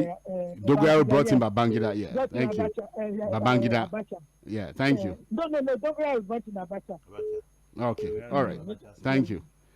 Good night, madam. If too much of the khaki boys were just playing kalu with us. Hello, good evening. Good evening. Good evening. Yes, good evening. Good evening. Good evening. This is Olaiwola from you guys. Okay, Mr. Olaiwola. You see the issue. My mother people from Benue, Otoko local government. Yes. Say, the person that you want to lie at any time, he will make a late wife as a weekend. Okay. Babangida make lie more. The lie was much. Yes, he make lie more. You know, anybody will want to lie at any time, he will call his wife. He will call his late wife as a weekend. That is the issue here. And the issue, you even talk about the Miriam Babangida. The relationship between that Miriam Babangida is he telling us how the Miriam become a part of the bank of Bongo Sikwe. He didn't even relate it to that area at all. The Bongo Sikwe story. You wanted to hear that one. I want to hear that one, but he don't give it. Just give that. All these things doesn't lie. And they are affecting Bongo Sikwe career of today. And that man is no longer a musician any longer. These are the issues. He cannot continue lying. Okay, we'll just take this last call and we call it a day on the show. I don't know whether the Maritime Matters guys are on ground already. Hello, good evening. Hello, Mr. Fahad. Yes, good evening. Your name, sir, where are you calling from? This is Babala calling from Agodo. Okay, please go on, Mr. Babala. Yeah, well done for the nice job, sir. Thank you. My contribution this night is not much. You see the mistake that Nigeria we made. Like those people that have ruled us during military era. I think they have put some law on ground that can prevent them from ruling us again. All this nonsense that is happening, we will not be hearing it. Like 괏ᴜᴜᴜ and co that have come and rule us again under civilian. What is the difference between when they rule us and during civilian rule?